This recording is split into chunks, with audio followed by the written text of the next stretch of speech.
everyone, and welcome to episode 153 of the Run in the Paint podcast. I'm Miles here with Joey, Ben, and Nick, along with special guest Bryce. Guys, how are all you doing today?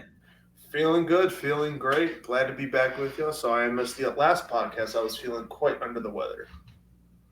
Yeah, happy to be here as well. My neighbor Bryce is with us, and we're going to have a good time going over this Atlantic Division. Yeah, Bryce, welcome to the podcast. How are you doing? Good, man. Thanks for having me, y'all. Obviously inviting me on this long-running thing y'all had. Super excited to talk hoops with y'all. Yes, sir. Should be fun. Ben, how are you feeling today? Week 3 at OU. How have things been going? Feeling good, and I've been doing pretty well so far by media stuff I do here, and yeah, it's a lot of fun here. Great to hear. Well, yeah, today gonna be a lot of fun here going over the Atlantic Division. Already crazy to think we are already halfway done with these division previews, but today we're talking about the Atlantic Division in the Eastern Conference. But before we get into that, we've got to do POELTL. So let's see if we can get back-to-back solid guesses here. Bryce, who should we guess for our first player? Let's go with Chris Boucher. Chris Boucher. Bobby Boucher. And we get nothing. All right, that's okay. That's okay. We can always get something, even though there's nothing. This is going to be a Western Conference guard, most likely, that is not in his 30s and wears a number below 24 or 23. Terrence Shannon Jr. No. Yeah, Terrence Shannon Jr. is way on the other end on this. Terrence Shannon Jr. is my barometer player to ask people if they know the game. So, like, if I got a couple youth basketball players at a Cavs camp, it's like, do you know who Terrence Shannon Jr. is? Are you locked in? And if I hear a yes, that dude knows the league. That dude knows ball. Probably true. We could go with, like, Bruce Brown. I'm fine with that. He's on Denver, probably below all these things. Has played for a lot of teams. Let's see. All right, Northwest Division. And it's going to be a point guard, 6'3" or 6'2", that wears a single-digit number that is somewhat younger. Well, Portland has a ton of guys who fit that description. Yes, they do. Yeah, this could be Scoot. It could be. Well, let's see. Is Scoot? I feel like is Scoot a 6'4" point guard or 6'5"? Not 6'5", but he might be 6'4". I don't know what height they were. I don't remember how tall he is. Close. Let's see. Minnesota. Dude, if this isn't Terrence Shannon Jr., but that would have been hilarious. That would have. Dillingham definitely we could go with another youngster there. We could go Rob Dillingham. Ooh. Yeah. I'm cool with that. Yeah. All right, let's try out Rob Dillingham. No good, but we are right on the money with a lot of this stuff. 6'3", 20-year-old in the Northwest Division. So likely to be in his second, going into his third year. Yeah, second or third year. And this will be Northwest. So this is Utah, Oklahoma City, or Portland. Could it be Scoot? Oh, wait, no, it's a higher jersey than 6. So this is jersey number 7, 8, or 9. Because it would be a yellow highlight if it was within 2. So 7, 8, or 9 on Portland, Utah, or OKC. OKC, I don't think so. Because it'd be Chet, J-Dub, or Caruso, so it's not the Thunder. What number is Collier? 13. Oh, okay. Why don't they have like a number 8 though? This could be an end of the bench guy. If this is a CD Sissoko player like the last 2 episodes ago, then we are not getting it. Portland. Keontae George is around this height and age. I just don't know what his number is. Number 3. Okay, well, he's out. Yeah. Number 3. 7, 8, 9. I'm terrible with the jersey numbers. Me too. I'm trying to think with Portland if it could be. Okay. Could be Casey Wallace on the Thunder. He's 22, number 22. Oh, okay. Good guess, Ben. That is very good. These are all good guesses. They just don't fit the parameters. I mean, this could be a super duper young guy. I mean, what if this is that Ryan Rupert guy? Oh yeah. Guess him. Low-key, let's just guess him. Yeah. I've got no clue. This would rule out if it is the Blazers. It is not the Blazers. He's 6'6". Oh, Oh my lord. Oh, So Oh, Utah or OKC? Well, yeah, it has to Gotta be the Jazz. I think so as well. Yeah. 20-year-olds on the Jazz. There are a lot of them. That's There a lot. are a lot of them. Walter Clayton Jr., Joey's guy. Yeah, nah, he's number.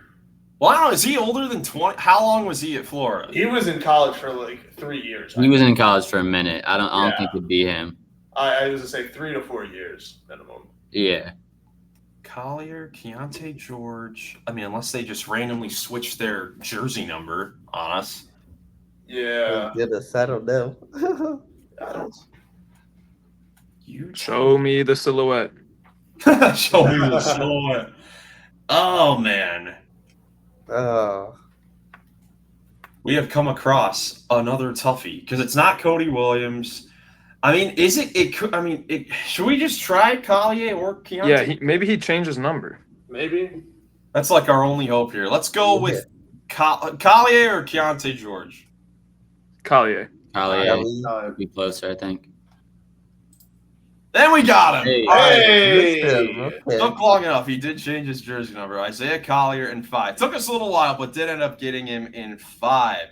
Now, let's get into the Atlantic Division. Again, back in the Eastern Conference, and a whole lot of variety of teams, maybe more so than any other division in the league here. So we're going to go in the order of how they finished last year, starting off with the Boston Celtics, who, of course, won the 2024 NBA Finals, went into last season as the favorite to come out of the East, even though they were the number 2 seed. But they lose to the New York Knicks in the second round in 6 games, losing Jason Tatum, who's going to miss the entire season with an Achilles tear. And in the offseason, they basically scrapped up some of their team in order to get cheaper, trading Kristaps Porzingis to the Atlanta Hawks, trading Drew Holiday to the Portland Trail Blazers for Anthony Simons. They've lost Luke Cornett. They are going to lose Al Horford. And really all they did was sign Chris Boucher and Luka Garza. So their team definitely a significant decline here for the Boston Celtics.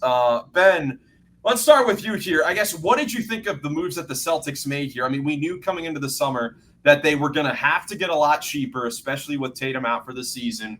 How do you think it worked out for them in the long run?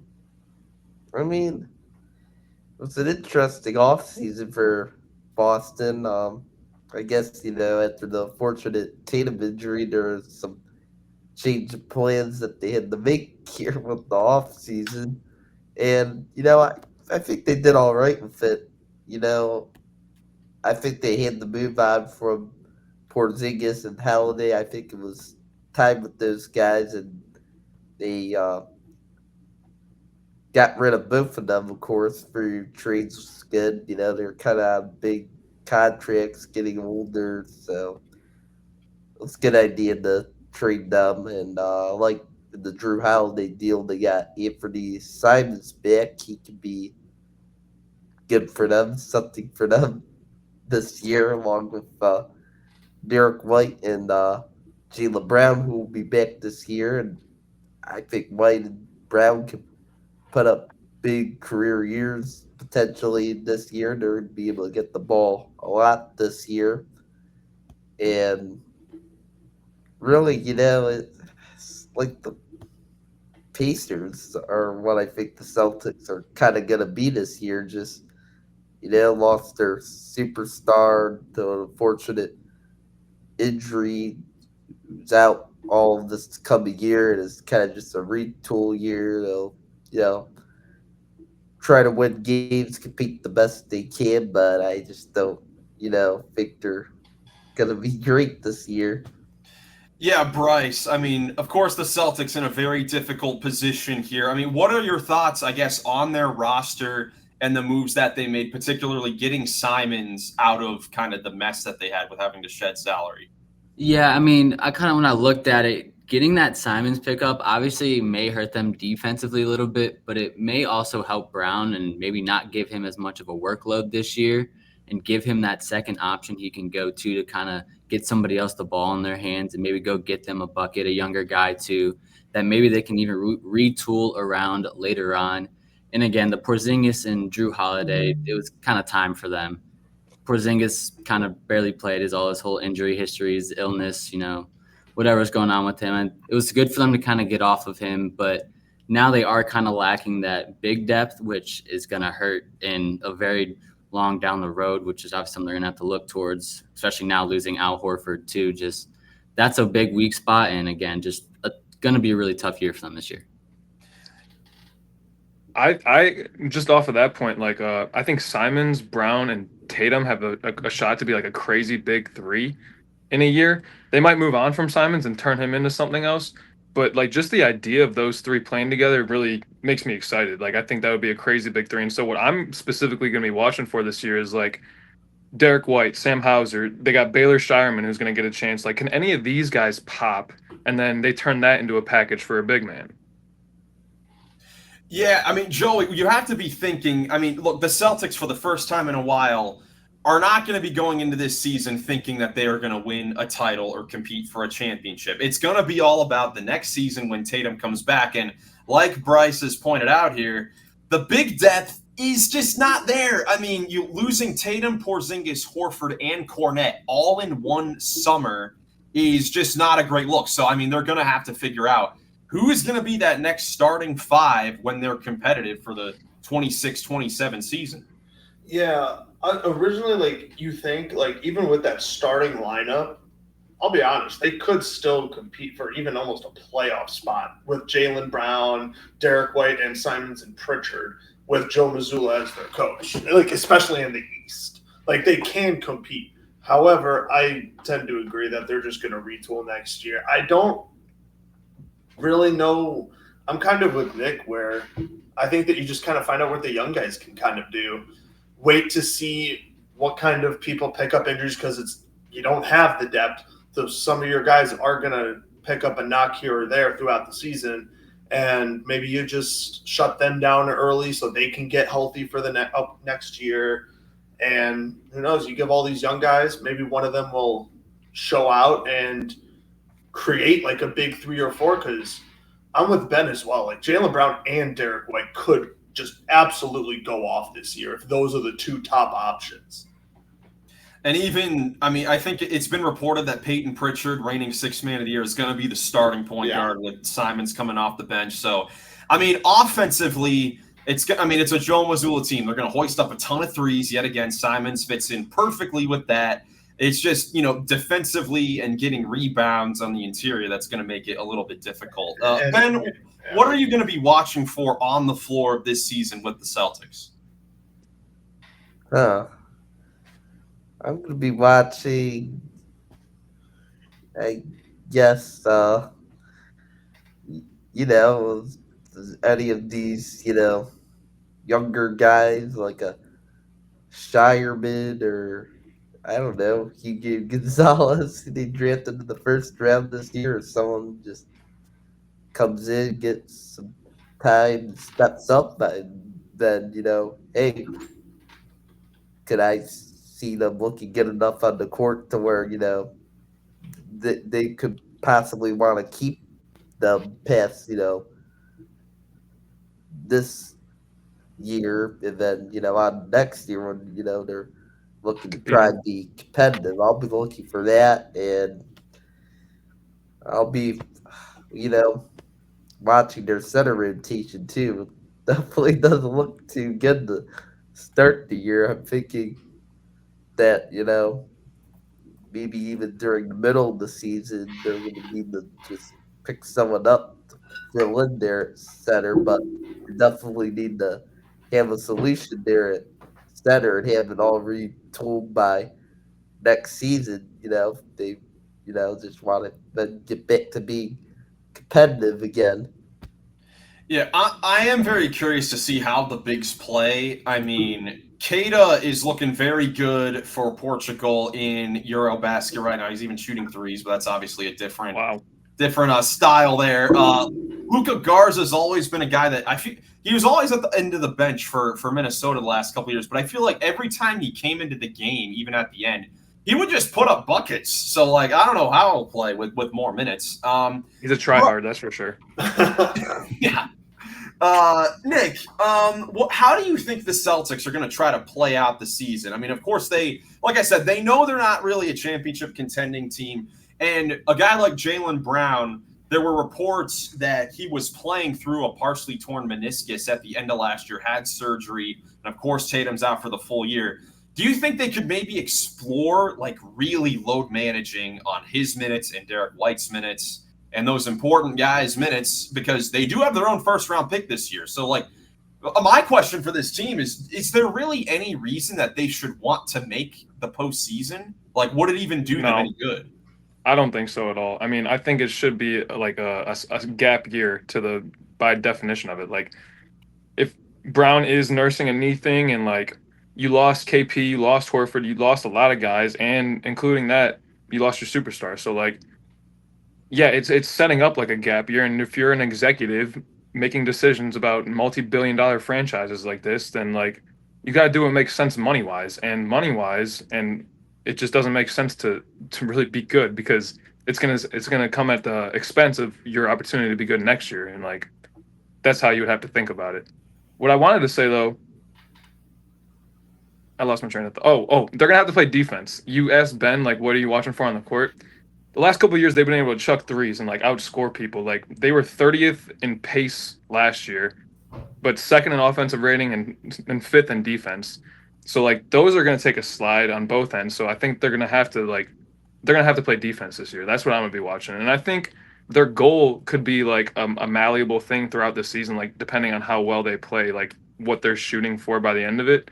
But at this current point in time, like, I'm saying a full gap year is probably what they're lining up for. I'm more in line with that as well, where it's like, hey, maybe they come out the season, maybe Jaylen Brown's feeling great, but what if he picks up, like, something tweaks maybe around Christmas time, but you're doing well already? You're like, okay, well, then we can rest him and see how the other guys play going into the All-Star break.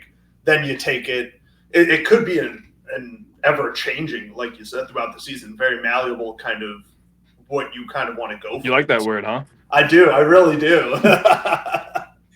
Yeah. So, Bryce, what do you think? How do you think the Celtics should go about this season? Yeah, I was more on the take kind of a gap year, let it be. Obviously, having your own first-round pick. I mean, if you can make the playoffs, maybe have some of those guys. Like, I'm interested in seeing how, like, a Luka Garza or a Chris Boucher makes a name for themselves maybe in a bigger role, bigger playing role like that. They can kind of step up themselves, maybe make themselves a name for later on as either trade pieces, off-season signings, whatever. But, make that push. If you don't make the playoffs, it's all right.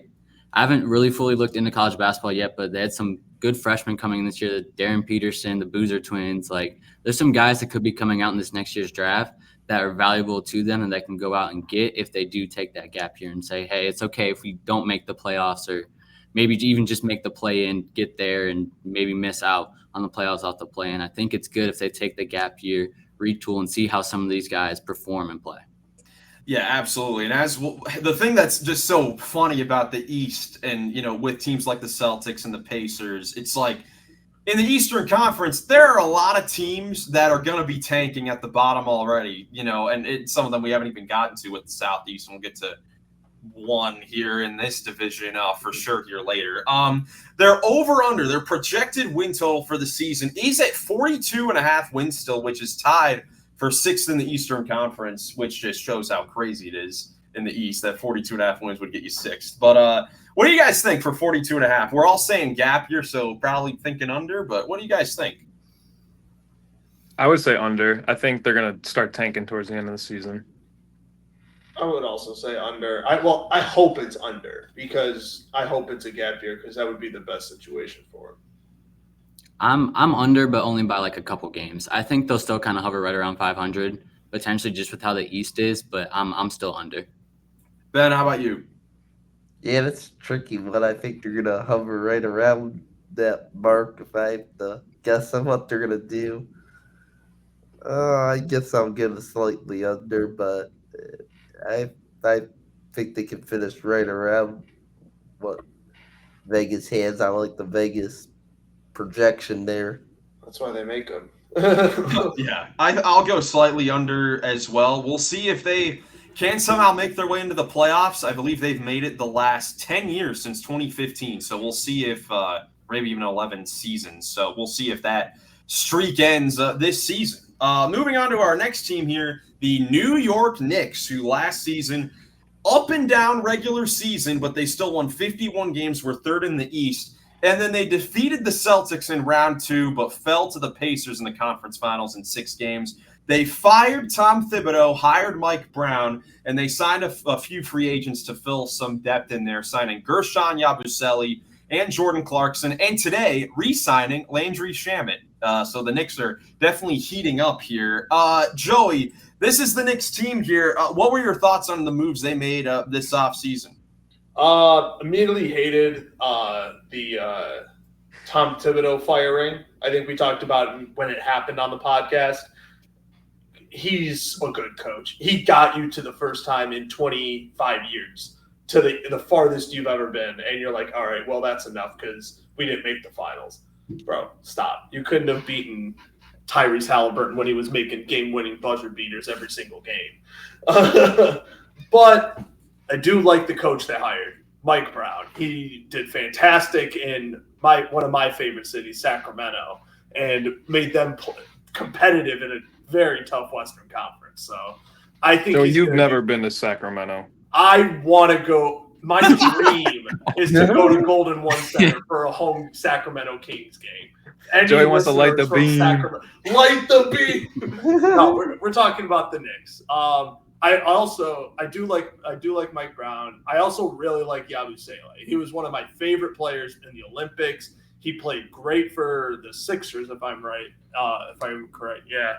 And I don't know, he's just a perfect kind of backup for like a Cat and or Mitchell Robinson, where he can kind of play with either of those guys and just be like a hustle kind of guy and just scrappy. I really like what the Knicks have done. Yeah, for sure. So I guess, Bryce, we've all shared our thoughts on the Tibbs firing when it happened, right when it happened. What were your thoughts on how they handled that situation and then bringing in Mike Brown? Yeah, I absolutely hated the move. I might have told you this, Miles, or somebody around, but like my thought was that it had to be pre-planned either before the playoffs or before whatever happened, because there's just no way you get them to the conference finals and you fire your head coach. It just didn't make any sense to me. I hated it, and went to the offseason like I don't know who else is out there that they're going to get, because then they try to talk to all these other teams' coaches. Oh, that's right. Kind of requesting all these other teams. It was getting ridiculous, and I was like, well, I don't know where they go, but I think I agree with you, Joey, that Mike Brown is kind of a really good hire. I think he'll do really well for this team, and I also like the Yabusele pickup as well as Jordan Clarkson. Actually, I think he's going to be a really good spark plug for them off the bench. That Absolutely. Just gives them that extra scoring, an extra ball handler, just maybe take some pressure off of Brunson. But overall, this has actually been one of my favorite off seasons besides the whole Coach Tibbs thing. But Mike Brown, again, a really good pickup for him. For sure. Ben, what were your thoughts on the pickups they made in free agency? I mean, the Knicks, and maybe this was partly Tom Thibodeau's fault here because he wasn't playing his bench, but they have been a very shallow team here. And they did address it, getting some legitimate role players to fill out a kind of legit 9-10 man rotation here. What were your thoughts on the moves they made with their free agents? Oh, I like it. I think now they have some pretty good depth going into the year, and I think this guy should be available off the bench because I think Mike Brown's gonna want to use his bench more, unlike Tom Thibodeau.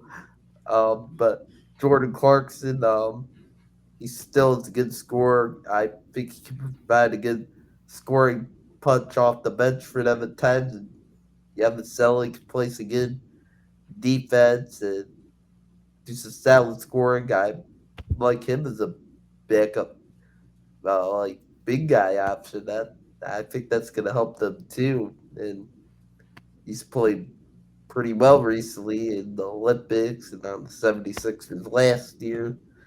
And Knicks, I just think are going to be a scary team this year. I think they're going to be just great on both ends. I think, Mike Brown's really going to do a great job with them offensively. I see big years coming from Brunson and Can, I think, on offense and just, in general. And it should be good defensively, too, hopefully. I mean, they get Bridges and Adobe still. Those are pretty good wing defenders. Yeah, I mean, you got to be good defensively with some of the good defenders you have on your team. And yeah, Knicks are one of my favorites, along with the Cavs, to come out of the East. Yeah, absolutely. So, Nick, of course, Coach Cove, you're the coach on this podcast here, and the Knicks bringing in a brand new head coach and hopefully adjusting some of the offensive principles. Because while I disagreed a bit with the Thibodeau firing, there were some things that he could have done better. I mean, of course, he didn't use his bench, and his offensive principles were just not really that great, forcing Jalen Brunson to have to just save them in clutch situations. So, Nick, what are you looking to see from Mike Brown with this Knicks offense? Because, there is a lot to work with, especially in this starting lineup.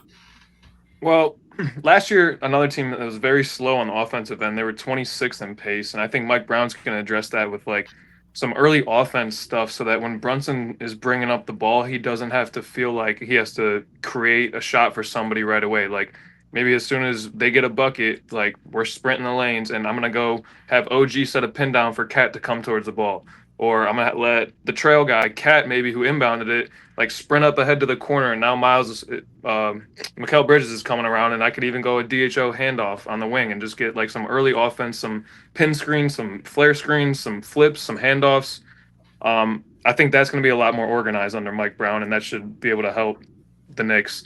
The biggest question I have on this team, because like Ben, I have them very high, probably my favorite to win the East right now in a 7-game series between them and the Cavs. I don't know who I'd take. This just got dark. My bad.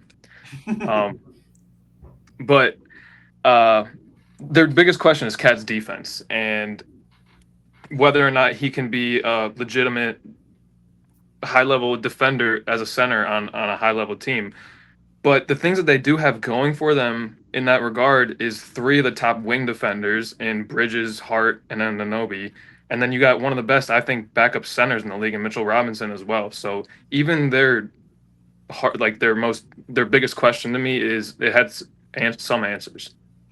Yeah, and you'd think that they'll use Towns and Robinson together on the floor more during this regular season. They just weren't really able to a whole lot last year because of Robinson's injuries. And, of course, he's a super injury-prone player. But, Towns' defense, they're going to need to find ways to hide that. And that was part of my big question because, of course, New York and the Cleveland Cavaliers are the 2 clear favorites right now to come out of the Eastern Conference because they are the most proven. Of course, the Knicks making the conference finals, the Cavs with their magical run in the regular season last year. But my question for New York is can they make it to the finals and win a championship if Towns is their starting center, Joey? Because he's got a lot of questions defensively. And we saw during the regular season, they didn't beat the 3 best teams in the league. They didn't beat the Thunder. They didn't beat the Cavs. They didn't beat the Celtics. And it took them until the second round against Boston where Porzingis, who normally torches the New York Knicks, basically couldn't play because he was sick. So that's the big question. I mean, do you think that New York can make it further in the playoffs if Towns is the starting center?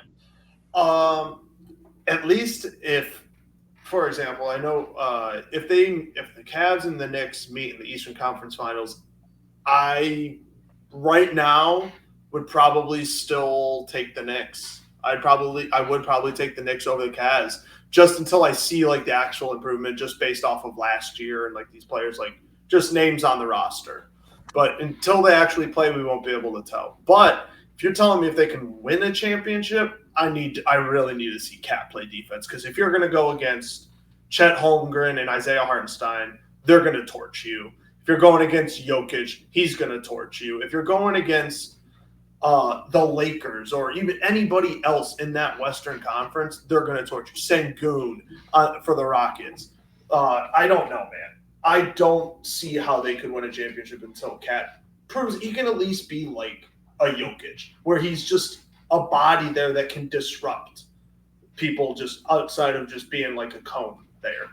But A big problem. Make it clear. Have the impact Jokic has defensively. Because no one's asking him to be Jokic. Like, give the effort that Jokic does defensively. Be in the right spot. Be in the right spot. Exactly. I was gonna say not like be Jokic, but like at least on defense, just be like a body in the right spot, just to make it difficult.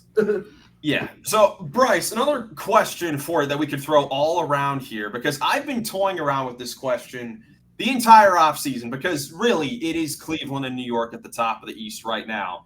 But for New York, because they're coming into this season fully healthy, which the Cavs are not, they made a big-time coach move in the offseason. Which the Cavs did last year. They did last year, but the Knicks made the conference finals. Who has more pressure to win the East, the Cleveland Cavaliers or the New York Knicks? Man, this is a tough one, but I feel like a lot of it is on New York. I feel like the main market of it, plus what they proved last year, and then the step up of Brunson, hoping that he can be a top 10 to 15 player in the NBA again and be one of those top point guards. I think they have a lot more pressure on them to kind of get back to where they were last year and finally push it and make it to that finals appearance this year, because this is probably their best shot they're going to get if all these rest of these teams get healthy in the East once again. And it's just, again, a lot of the questions is once they get to the West, because that's when they start to struggle a little bit with just everything. Obviously, Cat's the biggest one, like Joe said. I mean, once you get to that West, Cat's really got to step up, and there's a lot of centers that are going to be able to go at him. But for me, it's a lot of it's on New York. Ben, what do you think? Who do you think has more pressure to come out of the East, Cavs or the Knicks? Definitely a tough question. Yeah, it's a tricky question. I mean, I think both of these teams are under pressure, and both really need to get there. I gotta pick one, and I'm just gonna pick the Cavs because, it's kind of the same deal as the Knicks. I mean, kind of the same deal as the Knicks. Yeah, I might have said that, but I think Donovan Mitchell, he's definitely under a lot of pressure to get past the second round finally this year. I believe he can hopefully do it as long as we're healthy. We're playing really well in the playoffs, so Mitchell's gonna need to turn up. Pressure's gonna be on Evan Mobley. I said this in the Cavs preview, but he really needs to take even more of a jump offensively and be a big threat there like he is defensively. He can be that, which I think he potentially could. That's going to make the Cavs definitely a scary team right there. He does that, and it's just the Cavs are just under a lot of pressure to get back there and show off. We could put together a super good team that could get to the finals even without LeBron on the roster. Very, very true. Nick, Joey, what are your guys' thoughts on this? I would have to say the Cavs as well. Just being that they've been knocking on the door for 3 years and haven't been able to get through. They had 64 wins last year. And just looking at the way that the rosters are constructed, like the contract situation in New York has their core guys tied up longer, so their window is larger. I feel like if the Cavs don't get past the second round this year, then that's a huge confidence hit going forward. I feel like the Cavs have the most pressure just to get past the second round. Like they have lower standards with the more pressure. I guess that's it. But I still think because it's New York, the main media is all going to be about them. ESPN, every time you turn it on, is going to be about the Lakers or the Knicks. If you're a pro, though, you should be able to block that out. Like I agree. However, now you're talking about they just fired their coach after making the conference finals. You have to make it past the conference finals. Otherwise, what else better are you than the last year's option? That's where I think it comes in. Just because if the Cavs make it past the second round, bang, there's the pressure kind of gone. We've already made it farther than we've had ever since we haven't had LeBron. So now it's like I definitely think it's New York because they have to make the finals and at least make it competitive in the finals. Otherwise, the media and everybody is just going to roast them. Yeah, I mean, I personally think the real deal is because all of us are Cavs fans, a majority of us are going to say that there's more pressure on the Cavs because we're Cavs fans. But if you're not from Ohio, there's more pressure on the New York Knicks because, again, they're coming in healthy. Cavs have 2 starters injured. New York just made it one of the biggest decisions of the offseason. And like Joey said, they need to get past it, especially because they were healthy last year and lost. Even, all they know, the Cavs were very disappointing, against the Pacers. There were injuries. There were injuries the previous year. New York was healthy. If they're healthy again this season and don't make it, it's going to be a huge disappointment either way. But either way, both the Knicks and Cavs, they both need to make it to the Eastern Conference Finals. Whoever isn't able to, it's going to be a major, major disappointment and a major storyline heading into the offseason, that's for sure. Quickly here, because we still have some more teams to move on to. The over-under for the Knicks this regular season is 53.5 wins, which is second in the East behind the Cavs.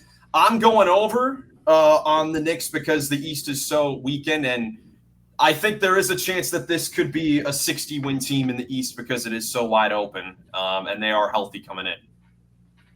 I am hammering the over. I said in the Cavs preview that I think they're going to hit 60, and they're not the only team in the East. The Knicks are the second team in the East I predict to hit 60 wins. I think both those teams, like the Celtics and Cavs last year, I think it's those 2 teams clearly at the top, and they both can do it. Yeah, they're going to pick up a ton of wins in the crappy East. Over for sure.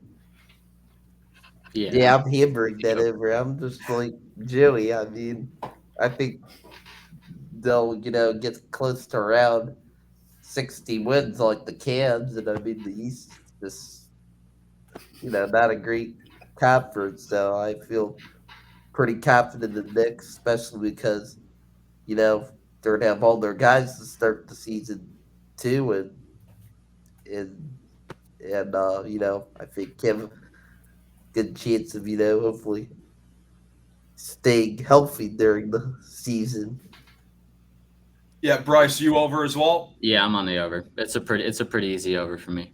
They get 12 easy wins just playing in their division.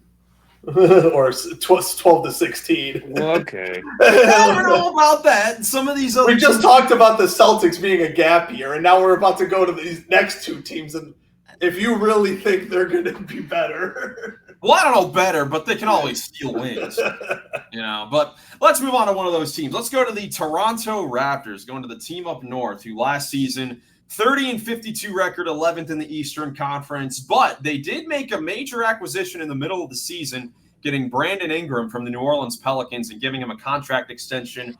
Then this offseason, they drafted Colin Murray-Boyles at 9.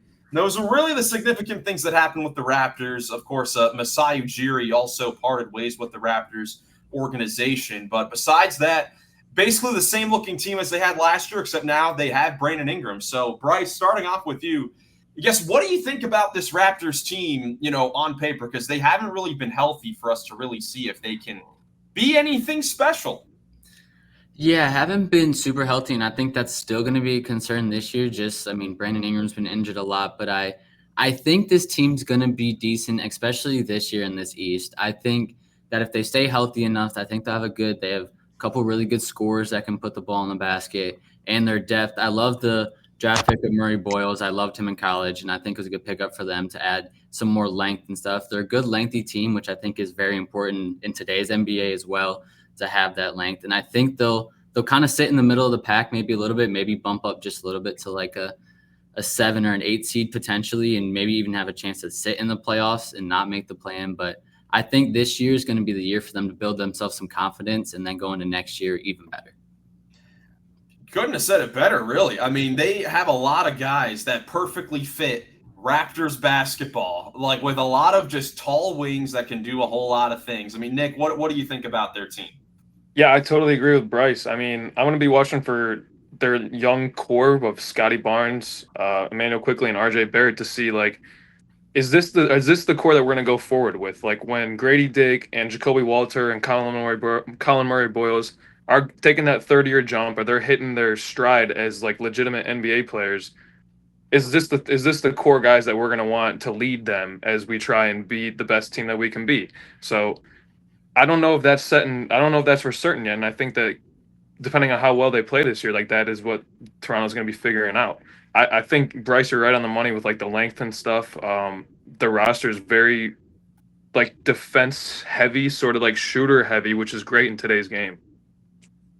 Yeah, Joey, what do you think about the way that the Raptors can play this year? I mean, again, it's a ton of length and size at each position. I mean, in that starting five, besides Emmanuel Quickly, I mean, those three, Barrett, Ingram, and Barnes, can all kind of play 2, 3, or even 4 at different times. There's a lot of versatility with the Raptors.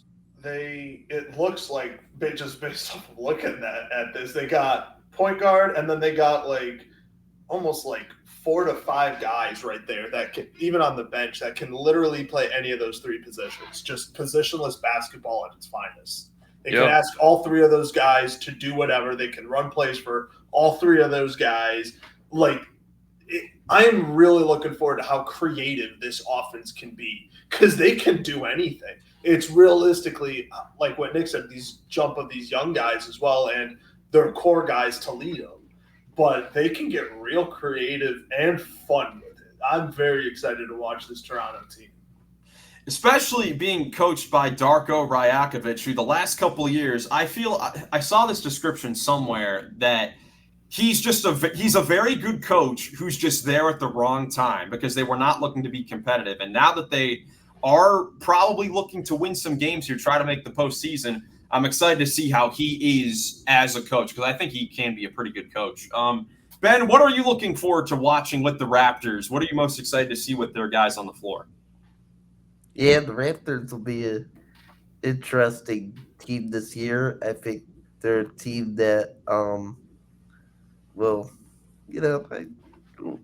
try to compete in the East, and I think the Raptors can be like, playing teams are around there. If I had to guess right now, and I'll be watching Brandon Ingram. I'm interested in seeing how the Brandon Ingram experiment in Toronto goes, and how much games he's going to be able to play for them this year, how healthy he stays. But I think if Ingram, is available and is playing on the court, that he'll hopefully be good, and I think he should be able to fit in nicely with the guys he'll have around him. And yeah, I do like the Raptors' length. I think that length and versatility the Raptors have is pretty good, especially along the wing. And I think who knows, that could give some teams some trouble, some nights, that they're facing off against, and that length and versatility, helps them get some big wins potentially. And I mean, the Raptors should just be an interesting team, I guess. Fun team to watch. I think Darko could do a good job, hopefully, with these guys, and excited to see more of what he can do, like Miles said, especially because they're going to look to compete, win games for once this year. And I'm excited for the fan base, too, for the Raptors. They should be excited that they're going to be more competitive this year. And, I think it'll be tough for other teams going into the Toronto's arena, when the team's competitive, doing well, their fan base shows up, and it's great. Yeah, definitely one of the best fan bases in the league. Jurassic Park shows out for their Raptors.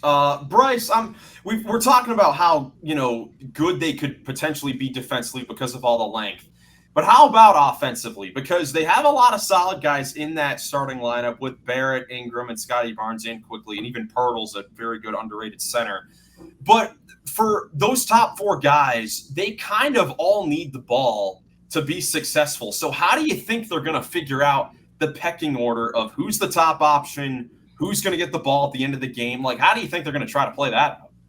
Yeah, that's a tough one. I think it's going to take them a little bit into the season to kind of finally figure it out. I think it may start with Scotty. I think they have a lot of belief in Scotty, and I think they'll try to kind of get the ball in his hands maybe to start, or even Brandon Ingram. Those are the top two guys I think that they'll probably look to the most. Ingram's kind of proven he can kind of be there in clutch situations when he's healthy and give them that offense. And I think Scotty's going to take another step up. But my really interesting thing is Emmanuel Quickly. I need to see him take his step. I need to see what he can do as the point guard and really running this team. And I think a lot of that will start with him. Maybe taking a step back from, hey, let me get the ball, let me go get a bucket, but being able to create with his speed, tag driving lanes, and then kick out to his shooters. He has RJ Barrett and Brandon Ingram standing around him. If he can attack the lane big enough and then dish it out, I think a lot of it's going to start with him. So that's what I'm kind of looking forward to for them. I like that about Quickly. I've always thought these two guys came into the league at the same time, but I've always thought that Quickly was a Walmart Tyrese Maxey. I feel like they're very similar players. Nick, what do you think about that? How do you think the Raptors will kind of go about things offensively? I kind of disagree with the Scotty. I mean, not disagree. I have concerns about Scotty being a leader. Let's put it that way. So I think what this team is missing is some leadership and some guys who have proven that they know how to win. And I don't know if that's going to start with Scotty. But as far as what's going to happen on the offense end of the floor, I was just looking up before the episode. Quickly, RJ, and Scotty all averaged 6 assists a night last year. So those dudes are all willing passers. They know how to move the ball. I think just that'll be their key to success, is having a shared identity and doing it by committee. But when it gets to the late game thing, they are going to be looking around, because Scotty's he's a clown. Stop. I mean, I have the same legit concerns too. I don't think it's crazy. But Joey, that's it. Yeah, I mean, Joey, what do you think? I mean, they are a roster that is going to need some jump up from some of these other players as far as the three-point shooting goes, because none of these guys are really great three-point shooters. I mean, Grady Dick has come in and been a solid shooter. Ochai Agbaji's a solid spot-up shooter. Quickly can create off the dribble. But the rest of these guys kind of operate in the mid-range, mid-post area. So, I mean, we'll see. I feel like the three-point shot is going to be something that's essential for this Raptors team in order for them to win games. Because if they're able to knock shots down, it's going to be tough to score on them defensively. 100%. And I like what Bryce said about Quickly. I really think he can do that, though. I really think he can run the offense. And but I also agree that it's going to be committee. I think everyone's going to have to step up. However, because I think the record is going to do better, and just because of his scoring output, I wouldn't be surprised if Brandon Ingram makes his second All-Star appearance this year, especially in this Eastern Conference at his position. I think he has a really good shot, especially if Toronto's hovering around that 500 mark.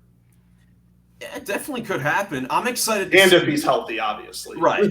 I guess with that, I'm excited to see which of these guys are going to make it clear that they are the best player on this team, because we don't know, honestly. I mean, this is kind of the same thing we were talking about in our Portland Trailblazers preview, but up to definitely an increase from that. I mean, I feel like Barrett, Ingram, and Barnes, maybe Ingram and Barnes are on a similar tier. Barrett's also been very good the last couple of years for Toronto, so I'm excited to see how that goes.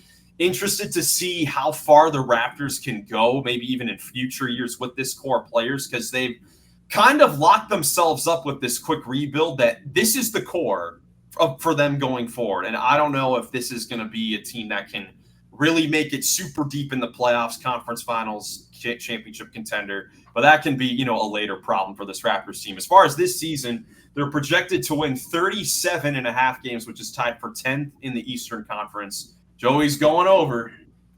I think they'll definitely be closer to that 500 mark and be in that possibly high play-in around maybe 7 or 8 if they play up to their potential, which I think they could.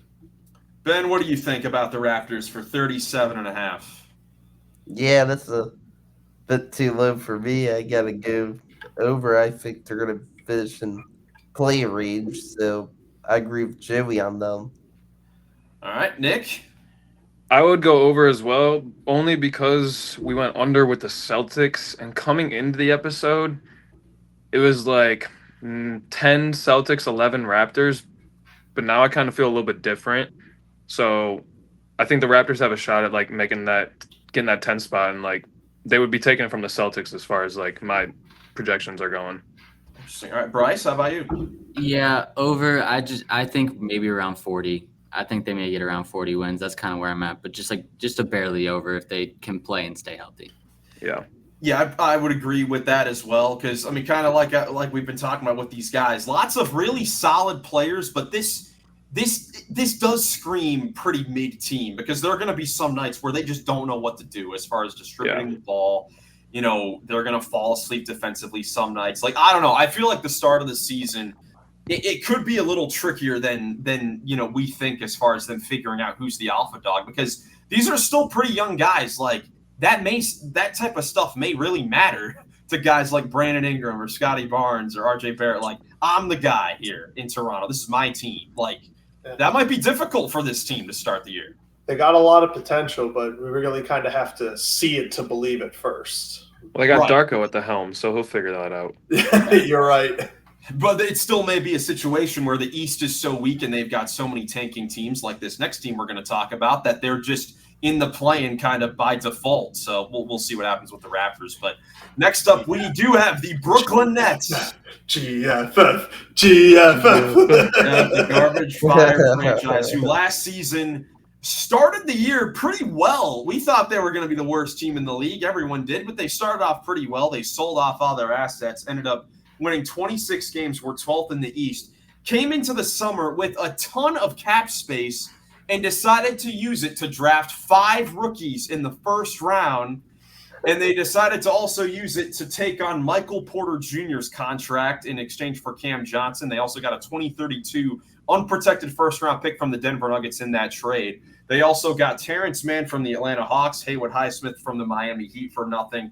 And then recently, within the last week, they brought back Cam Thomas on the 1-year, $6 million qualifying offer. You know, it kind of a prove-it deal here. So here's how the Nets are looking. My goodness, man. I don't even know where we want to start with this team. Nick, what were your thoughts on their offseason and just how they used their cap space to not really – I mean, there really weren't any stars on the market, but so using it on 5 rookies, you know, and Michael Porter Jr. essentially. Yeah, it's an interesting strategy. I'll say that. We'll see if it pays off, Cotton. The 5 rookies in the first round, I mean, that's exciting. Like, I can't wait to see what they do, especially the international guys, Traore and Seraph, just because, like, we haven't seen what they can do on American soil and playing, like, American-style basketball. Demeen was at BYU last year. He torched. He's like a 6'8", 6'9", 6'10" sort of guy who can just dice people up in the pick and roll. I mean, he's fun to watch, but he's a little slow, so he's got some questions. Like, I'm really just going to be watching these rookies and seeing, like, are any of them going to be legit, like, NBA All-Star caliber guys? I don't have a whole lot of interest in Brooklyn this year. Yeah, I mean, I don't know how much anyone really does at this point, to be fair, but I am excited to see how all those rookies play. I mean, Bryce, what did you think of the offseason they had? I mean, like Nick said, it's an interesting strategy, but I mean, they did have to use the cap space somehow, so they did end up doing it, and they are most likely going to fulfill their goal of being one of the worst teams in the league and getting a top draft pick next year. Yeah, I didn't think they'd keep all 5 draft picks. I thought they'd trade maybe at least 1 or 2, but they ended up using all 5, which is kind of crazy. Yeah, I mean, the Nets offseason, they kind of did what they could. It wasn't a great free agency class. They had all the cap and just kind of at the wrong year and at the wrong time. And just not a big market team either. So, yeah, kind of like Nick said, excited to see what the rookies do, especially some of those younger guards who are kind of highly talented and those coming over from international ball, playing a different kind of a game, and just interested to see just the fit of everything and just kind of how they take in terms of developing all those guys. Joey, how many assists are Cam Thomas and Michael Porter Jr. going to average together this year with the Brooklyn Nets? Combined, Negative. Combined, maybe 2.5 to 3. Guaranteed. I'm excited to see how this coach. I don't even know who. Is it Jordy Fernandez? Yeah, Jordy. Yeah. I mean, he's gonna have his plate full with this whole 5 rookies thing, and then you add in like Cam Thomas on a qualifying offer at the end of the summer, who like isn't happy about it probably. So like I'm just gonna be interested to see how he manages all those egos, and like if something blows up, like what does that look like and what happens?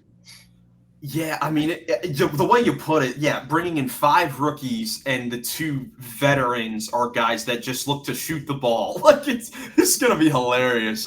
Ben, what do you think about just the moves that the Nets made, and just I guess what rookies are you most excited to see from their first round selections this summer?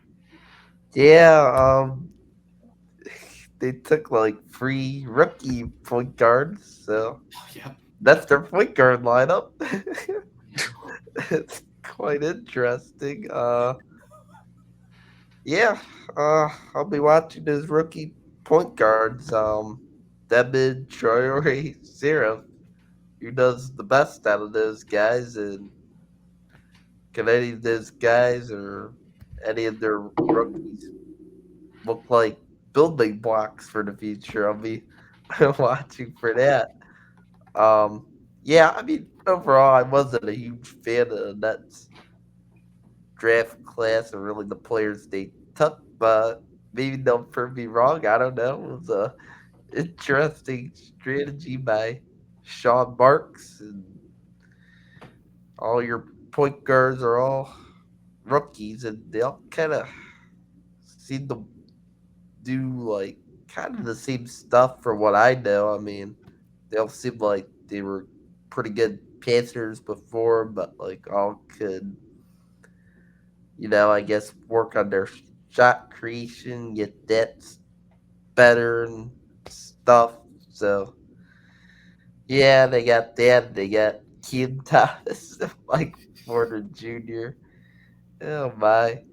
Yeah, that's got 2 are just gonna look to shoot the ball, and I guess Porter Jr. is just gonna be there for now. I would look at, possibly trading him down the road, as Porter Jr. if I were the Nets, but yeah, he's there.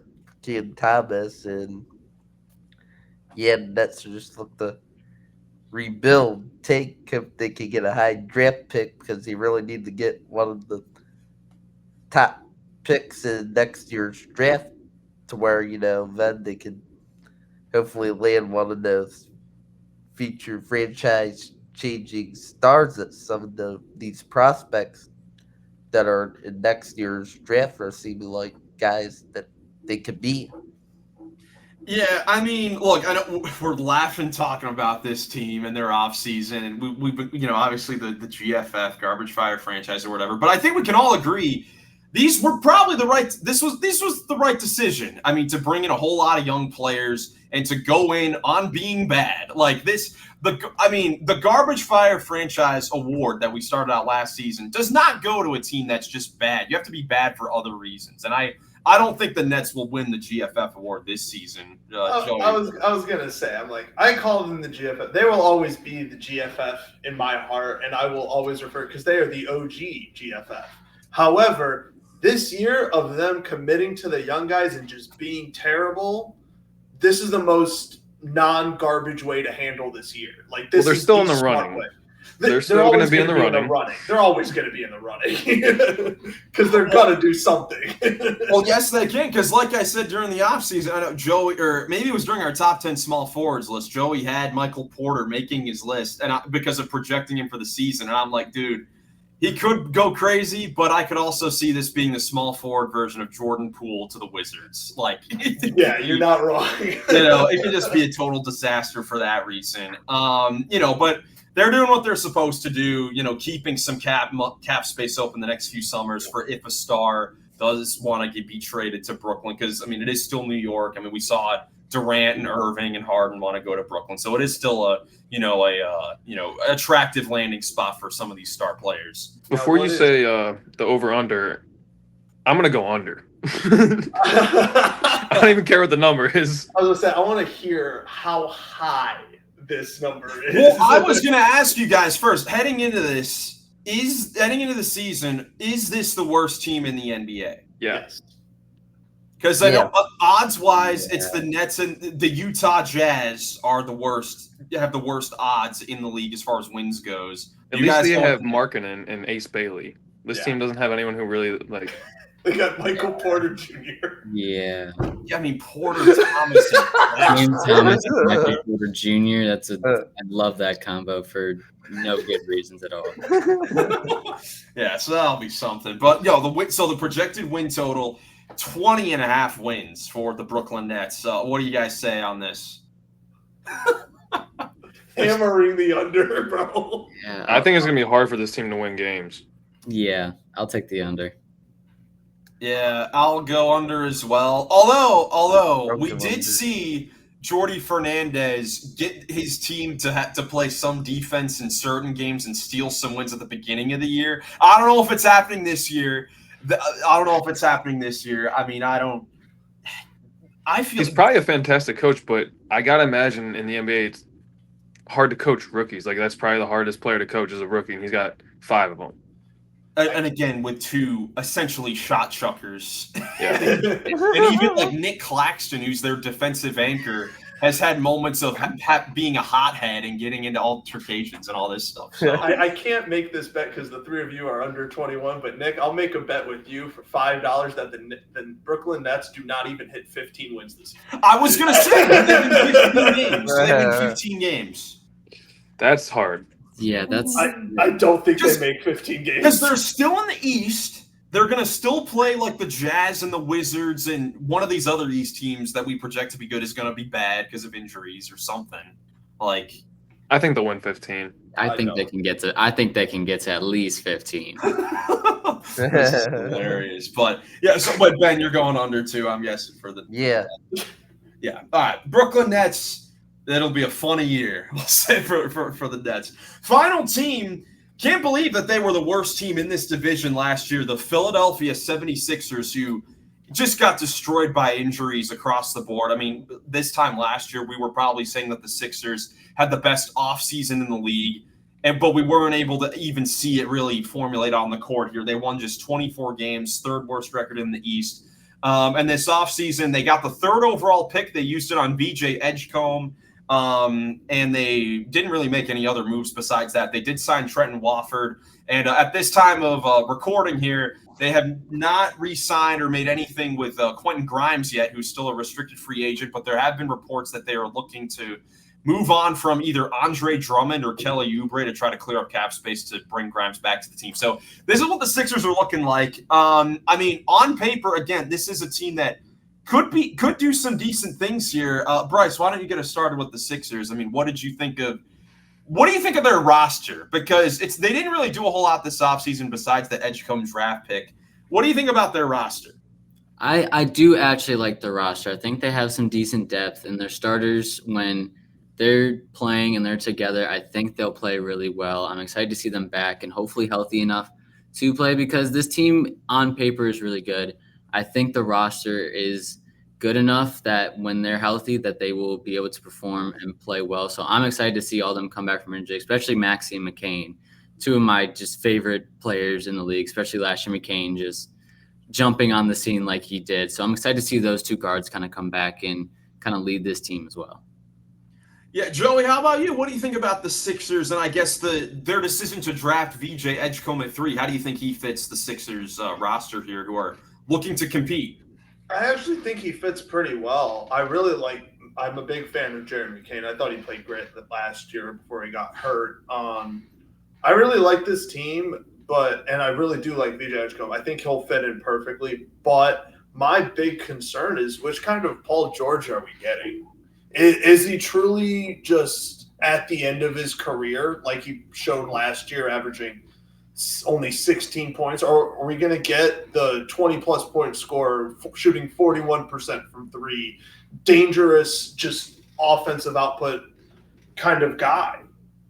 Or are we going to get – I really don't know. And it very worries me because if they get even – maybe not even all-star level Paul George, like 20-point scorer, but more efficient Paul George would just – that would help the team. And if they're obviously healthy, that would just help their team so much and they could be real competitive in this Eastern Conference. But I really truly do think he is kind of the make or break, because that's why they got him. They got him to kind of fit, just kind of complete the puzzle. Yeah, I mean, Paul George last season, I mean, again, he was the big acquisition of the 2024 offseason. And last year played half the season, 41 games. And in those games, he only scored over 20 points in 10 of the games, meaning one of every 4 games he was putting up normal Paul George numbers, 20 points per game. Of course, he is older now at 35 years old. So this could very well be the end. But Nick, it's hard to disagree. I mean, this team does look pretty good, but Paul George could very well be the X factor for this team. Absolutely. I think the roster is pretty well balanced. I think it's okay. But in order for them to hit their peak, you're going to have Maxey and Paul George playing like all-star levels. Like, that's what this team needs if they want to be true contenders. Yeah. I'm interested to see what McCain and Edgecombe can do, because I think like they can contribute in a really big way, but we just haven't really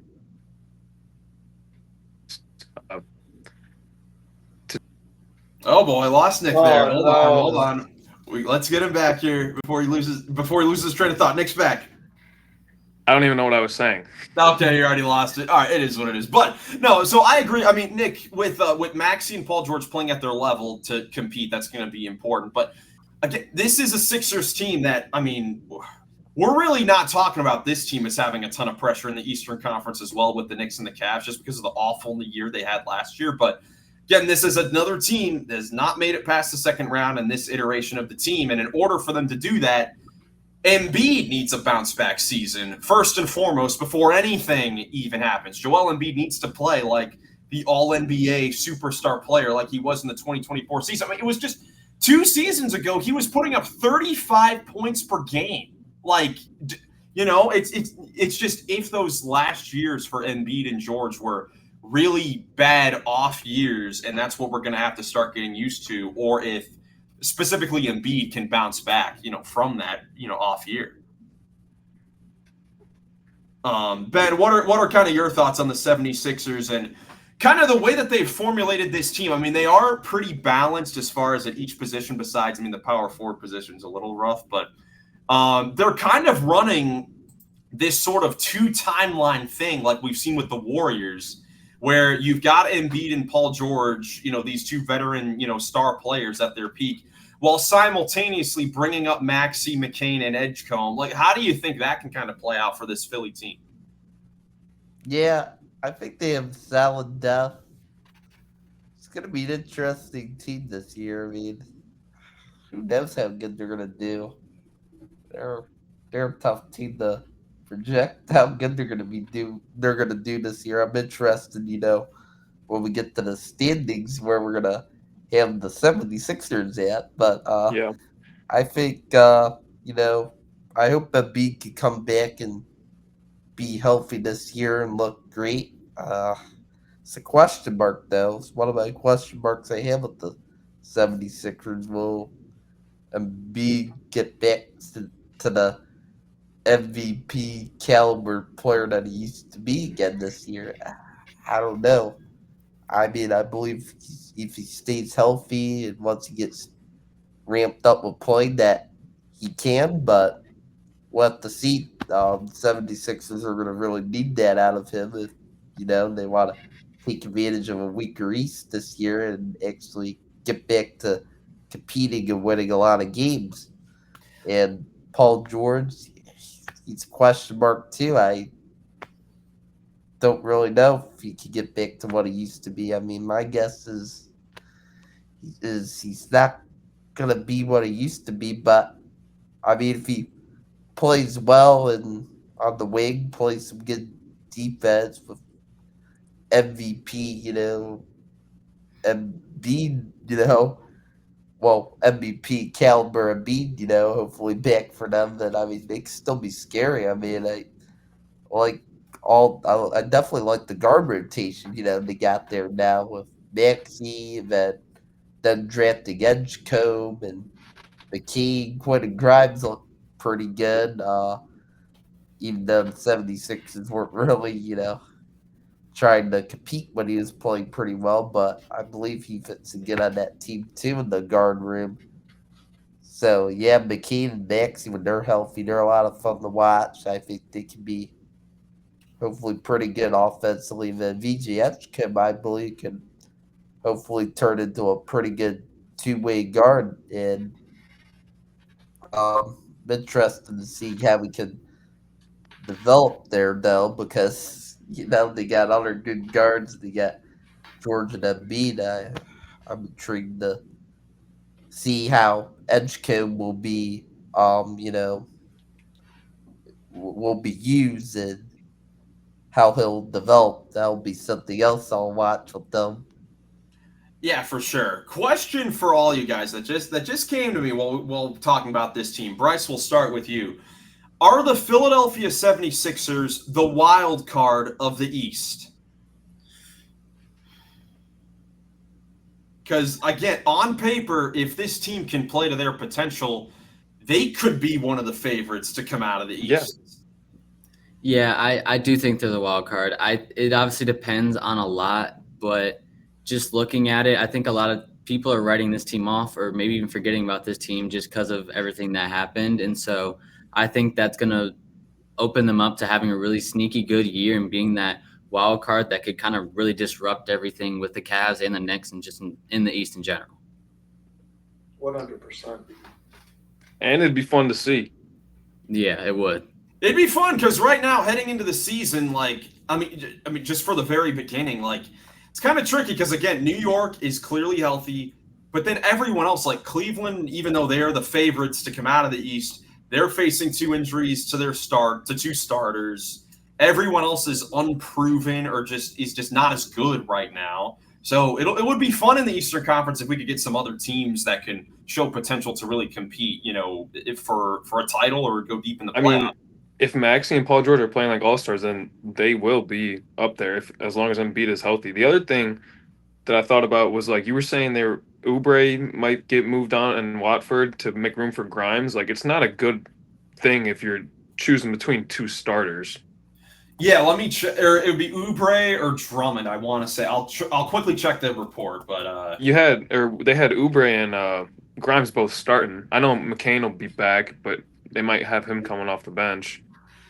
So it's not great per Yahoo Sports, Sixers looking to potentially move Drummond or Oubre to fill space for Quentin Grimes to accept the 1-year, $9 million qualifying offer. I think that's the perfect summary of this team, and what we have to say is, like, they're picking between 2 starters at the preseason, but they could also be coming out of the East. Like, we see a path for that happening. So it's just that's where the 76ers are.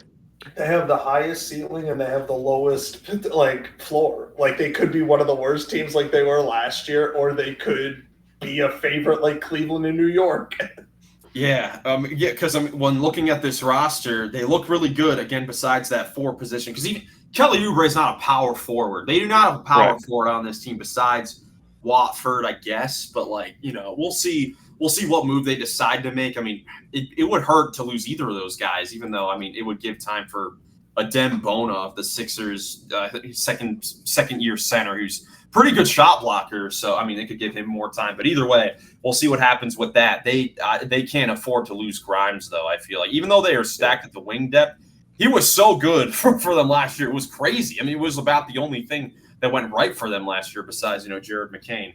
As far as their projected win total, Joey, you kind of said it. They have the highest ceiling and potentially the lowest floor, so they're projected right at the middle, 42.5 wins, tied for 6th in the Eastern Conference. What do we think about the 76ers for 42.5 wins? Nick, what do you think? I'm going to go over just because let's swing for the fences. Like, we were just talking about them maybe putting it up with the Knicks and the Cavs. I think if things go right, they'll hit the over by a wide margin, like maybe closer to 50 games. But if they don't have things go right, then they're not going to be a sub 30 win team again, I don't think. Embiid will play more. So I'm going to go over just for those reasons. Ben, what do you think for the Sixers, 42.5 wins? I'm going to go over. Yeah, I basically agree with what Nick said. I think, even if things don't totally go right for them, I think they should be more healthy this year to where they can, get above that, even if they're like the best team in the world.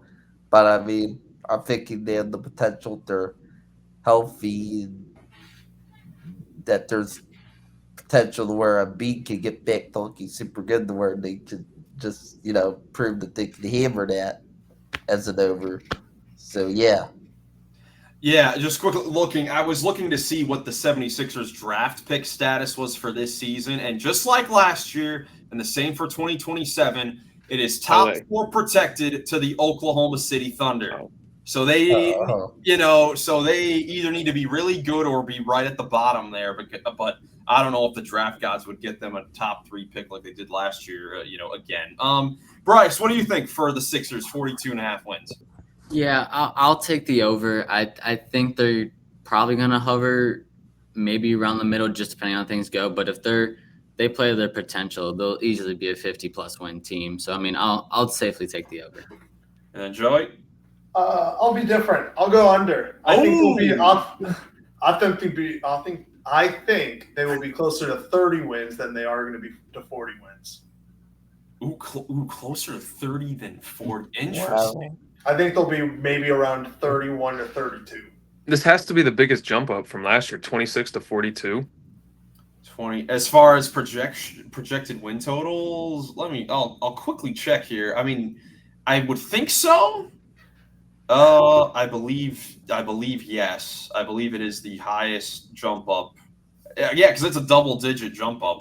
So that is definitely for the 76ers. I'll go with the over. I think they'll win like 45 to 46 games, and might be enough for them to clinch a playoff spot and be in the top 6. So, but this team, I think, is definitely the wild card of the Eastern Conference. But with that is it for the Atlantic Division. Another fun division with a lot of different teams here. Do you guys have anything else before we get out of here? Again, Bryce, thank you so much for coming on. Yeah, thank you guys for having me. I had such a fun time talking with y'all. Thank you, Bryce. Yeah, good job, man. Thanks. Yes, sir. All right. Well, if you guys enjoyed this video, make sure you leave a like, subscribe for more NBA content. Thank you so much for watching. Hope you have a great rest of your day, and we will catch you in the next one. Peace. Peace.